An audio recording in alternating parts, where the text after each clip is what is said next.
এটা কথা মন কৰিব আমি আগতে যিবোৰ বস্তু কৰোৱাইছো প্ৰিলিমছৰ সময়ত সেইখিনিৰ লিংক তাৰ প্লেলিষ্ট মই সদায় আপোনালোকক কৈ থাকো এইখিনি চাওক বিকজ পুৰণা বস্তু মই ৰিপিট কৰা নাই এইকেইদিন যিমানবোৰ কৰি আছো নতুন নতুন যদি কিবা টপিক আহিছে সেইবোৰ মই কভাৰ কৰাই আছো ঠিক আছে যদি আপোনালোকে আগৰ বস্তুবোৰ চোৱা নাই যিবোৰ মই ৰিকমেণ্ড কৰি আছো গ্ৰুপত যিবোৰ প্লেলিষ্ট দি আছো সেইবোৰ যদি চোৱা নাই পিছত যদি তাৰ পৰা কুৱেশ্যন আহি মোক নকব যে ছাৰ পঢ়ি নগলো আহি গ'ল ইয়াৰ পৰা ঠিক আছে গতিকে আপোনালোকে আজি আমি কিছুমান কুৱেশ্যন কৰিম কিন্তু আজি অলপমান পুৰণা কুৱেশ্যন আমি আনিবলৈ ট্ৰাই কৰিম আগতে এইবোৰ কৰিছো ঠিক আছে সেইকাৰণে যিসকলে ভাবিব যে এইখিনিতো কৰা হৈ আছে মনত পৰিছে স্কিপ কৰিব পাৰে ওকে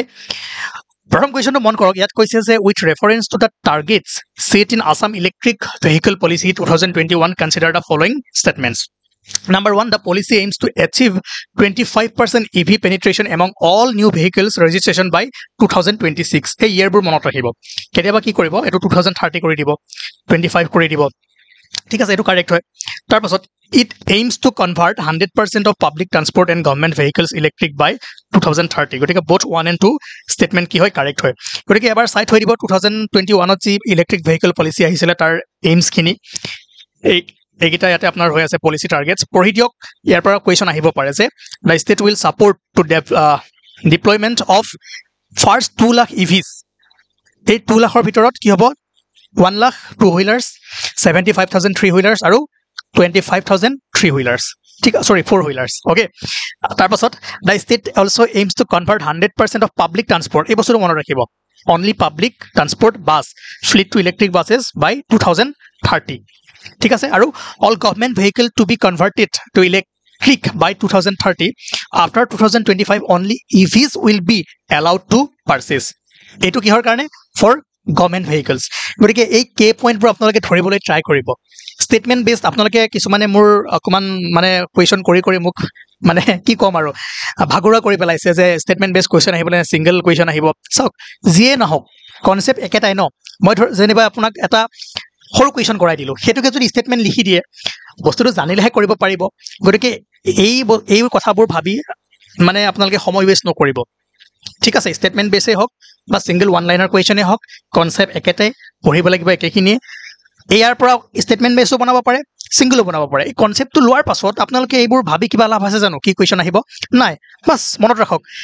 তাৰ পিছত এই কোৱেশ্চনটো মন কৰক consider the following statements regarding the recent cabinet decision of Assam government number 1 the Assam cabinet has decided to allow fresh engineering graduate from Assam to receive direct work contracts in PWD and water resource department so এতিয়া যদি আপোনালোকৰ জবো নহয় চিন্তা নকৰিব আপোনালোকে contract লব পাৰিব হয়নে যদি আপোনালোকৰ এক্সপেৰিয়েন্সও নাই বা ইমান পইচাও নাই সিকিউৰিটি ডিপোজিট দিবৰ কাৰণে যদি আপোনালোকৰ কোনো ধৰক মেচিনাৰী টুলসও নাই বেলেগৰ পৰা ভাড়া কৰি আনি আপোনালোকে কাম লব পাৰিব ৰিসেন্টলি আসাম গভৰ্ণমেণ্টে এই ডিসিশনখিনি লৈছে ঠিক আছে সেই কাৰণে কোৱেশ্চনটো বনোৱা গৈছে আৰু এটো আহাৰ চান্সেস আছে 2 নম্বৰ কি কৈছে freshly qualified graduate and diploma engineers from Assam who typically lack prior experience machinery or security deposits capacity have been exempted from several standard pre-qualification norms মই কলো না যদি আপোনালোকৰ মেচিনাৰী নাইও বেছি এক্সপেৰিয়েন্সও নাই যদি সিকিউৰিটি ডিপোজিট কৰিব নোৱাৰে তো কিছুমান আপোনালোকে হকা পাব কাম লব পাৰিব ঠিক আছে গতিকে 1 আৰু 2 কাৰেক্ট হয় 3 নম্বৰ কি কৈছে engineers will get this relaxation for 5 years from the date of their passing the examination আপুনি যেতিয়াৰ ধৰক বিটেক কৰিলে উলালে বা ডিপ্লোমা কৰিলে উলালে তাৰ পৰা 5 বছৰৰ ভিতৰতে এই সুবিধাখিনি পাব যদি 5 বছৰ পাৰ হৈ গৈছে তেনেহলে নাপায় যিখিনি নৰমাল নৰ্মছ থাকে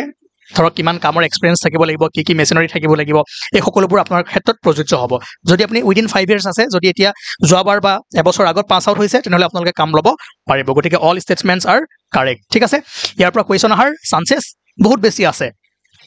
তাৰ পিছত এটো মনত ৰাখিব যে consider the following statements number 1 হাইপাৰলুপৰ ওপৰত কোৱেশ্চনটো আহিছে আপোনালোকে মনত ৰাখিব যে IIT Madras build and test India's first hyperloop track ঠিক আছে খুদিব পাৰে সিঙ্গেল কোৱেশ্চন খুদিব পাৰে বা এনেকৈ দিব পাৰে hyperloop is a propose mode of transportation that uses a near vacuum tube to transport pods at ultra high speed এতিয়া আপোনালোক ইঞ্জিনিয়াৰিং ষ্টুডেন্ট টেকনলজি জানে গতিকে হাইপাৰলুপৰ বিষয়টো ইমান বুজাই থাকিব দৰকাৰ নাই ইউ নো তাৰ পিছত it operates on magnetic levitation and is designed to reduce air resistance and friction significantly. Mr. Elon Musk, who heads SpaceX and Tesla,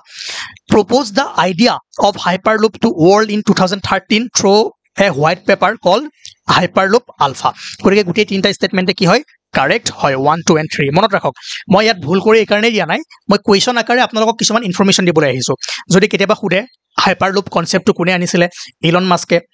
কিহৰ হেড হয় স্পেসএক্স টেসলা আৰু কি হয় বৰ্তমান কি লৈছে হা টুইটাৰ কিনিছে নাম কি দিছে এক্স ৰিলেট কৰিব গ্ৰুক এয়াৰ বিষয়ে আমি কোৱেশ্চন দিছিলো আছে নাই পাইছে পিডিএফত বা যেটো পিওয়াইকিউ সেশন কৰাই আছো গ্ৰুকৰ ওপৰতো কোৱেশ্চন দিব পাৰে ChatGPTৰ ওপৰতো কোৱেশ্চন আনিব পাৰে গতিকে এইবোৰ লিংক কৰিব অলপমান চান্সেছ কম আছে বাট দি দিব পাৰে যেহেতু এটো আমাৰ ইন্ডিয়াত হেৰি কৰিছে ন টেষ্ট কৰিছে এই ট্ৰেকটো বনাইছে হাইপাৰলুপৰ সেই কাৰণে খুদি দিব পাৰে কিন্তু খুদাৰ চান্সেছ কম আছে যেহেতু আপোনালোকৰ সায়েন্স এণ্ড টেকনলজি নাই সিলেবাছত তথাপিও চাই যোৱাটো ভাল ঠিক আছে এটো কি হৈ গল ওকে তাৰ পাছত হেতু next question consider the following statements regarding UPI Unified Payments Interface number 1 UPI is developed by the National Payment Corporation of India NPCI যদি পাৰে NPCI ৰ বিষয়ে অলপমান চাবলৈ ট্ৰাই কৰিব হা মই কালি যদি পাৰো এবাৰ দেখাই দিম এটো কাৰেক্ট হয় UPI enables real time money transfer through mobile devices yes mobile device পৰা যায় তাৰ পিছত successful UPI transactions happens instantaneously the moment the transfer is initiated the amount gets credited into the beneficiary account yes যেতি আপুনি কাবাক 10 টকা পঠিয়াই দিলে লগে লগে আহি যায় ন মেসেজ ইমান টকা ক্ৰেডিট হল ইমান ডেবিট হল তো কি হ'ব গুটে কেটা কি হয় statement correct হয় next question ইয়াত কৈছে যে consider the following statements regarding Dr. Manmohan Singh number 1 he is the only Indian prime minister to be elected from Assam for the Rajya Sabha এটো মনত ৰাখিব Manmohan Singh আমাৰ অসমৰ পৰা ৰাজ্য সভালৈ ইলেক্ট হৈ গৈছিল ঠিক আছে he served as the finance minister of India during the economic reform 1991 আৰু ইয়াৰ ওপৰত কোৱেশ্চন আহাৰ চান্সেছ আছে ইকোনমিত আমি ইয়াৰ ওপৰত কোৱেশ্চন এটা কৰাইছিলো এটা বা দুটা ঠিক আছে এলপিজি ৰিফৰ্মৰ সময়ত কোন আছিল প্ৰাইম মিনিষ্টাৰ ফুল ফৰ্ম কি হয় ফাইনান্স মিনিষ্টাৰ কোন আছিল মনমোহন সিং আৰু he has never contested a Lok Sabha election মনত ৰাখিব যে প্ৰথমবাৰ যেতিয়া প্ৰাইম মিনিষ্টাৰ হৈছিল বা ফাইনান্স মিনিষ্টাৰ হৈছিল সেই সময়ত লোকসভাৰ পৰা আহা নাছিল কিন্তু যেটো লাষ্ট টাৰ্ম আছিল 2008 ৰ পৰা 9 ৰ পৰা 14 লৈকে হেতুত লোকসভা তেওঁ কন্টেস্ট কৰিছিল গতিকে 3 নম্বৰটো ভুল হ'ব কি হ'ব only 1 and 2 correct ঠিক আছে ওকে next ইয়াত কৈছে green cover index recently proposed in India is an innovative approach to measure pan India green cover for which of the following এটো মনত ৰাখিবা যে green cover index national highway লগতে এই ফটো দেখিলে গম পাবই পাৰে আৰু কেইটামান পইণ্ট মনত ৰাখিব যে green cover index is being developed to measure and rank the green cover of different national highway in India with the aim of promoting sustainable development and environmental conservation ঠিক আছে আৰু এটো মনত ৰাখিব যে the index is being developed by National Highway Authority of India NHAI in collaboration with ISROৰ National Remote Sensing Center NRSC আৰু যেটো আপোনাৰ 3 জানুৱাৰী 2024 ত MOU সাইন কৰা হৈছিল NHAI আৰু NRSC ৰ মাজত important point হয় আৰু এটো মনত ৰাখিব যে ফাইনাল এটো কি হ'ব আপোনাৰ percentage value of green cover with respect to the area available for plantation would be calculated at granularity of 1 kilometer of all national highways that may further be categorized into 0 to 50% poor 50 to 80% moderate green cover 80 to 100% dense green cover হ'ব তাৰ পিছত next question fast গৈ আছো সময় কম আছে মাজত দুদিন আছে এটো আপোনালোকে নিজে কৰিব লাগিব যে regarding ICC champion trophy which of the following statements is are correct India own title defeating New Zealand by 4 wickets in the final at the Dubai International Stadium যিসকল ক্ৰিকেট মানে ক্ৰিকেট ফ্যান্স হয় সকলোৱে কক যিসকল fans নহয় তেওঁলোকেও জানিব লাগিব okay Rohit Sharma was the highest scorer of the final match The target for India was 241 runs. The final match was held on 9 March 2025. এটো সকলে কৰক আৰু যিসকল ক্ৰিকেট ফ্যান্স নহয় তেওঁলোকে জানিব লাগিব আৰু যিসকল হয় তেওঁলোকে বঢ়িয়াকে কমেন্ট কৰি নাজানা সকলক জনাই দিয়ক ঠিক আছে এটো হোমৱৰ্ক Next question yet কৈছে consider the following statements regarding the Assam Legislative Assembly number 1 according to provisions of Government of India Act 1935 a bicameral legislature of Assam province came into existence in 1937 yes correct first sitting of Assam Legislative Assembly took place on 7th April 1937 in the assembly chamber at Shillong Assam polity session to 50 minutes এটা session আছে পঢ়ি লব হেতু বহুত important হয় গতিকে কি হ'ব both 1 and 2 correct হয় Next question yat koise je if an individual is awarded a gold medal called Lasit Barfukan Medal as the best army cadet. Where has he or she passed from? Corpora. Yes, NDA, National Defense Academy. Important question. Yate koise match the following great Indian instrumentalist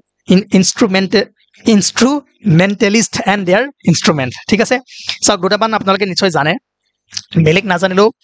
উস্তাদ জাকিৰ হুছেইনৰ বিষয়ে জানে কি হয় তাবলা গতিকে D4 দুটাত আছে এই দুটা এলিমিনেট কৰিব পাৰে এ আৰু সি ৰখি গল তাৰ ভিতৰত আপোনালোকে আৰু এটা চাব পাৰে উস্তাদ বিসমিল্লাহ খান হয়নে ফেমাস হয়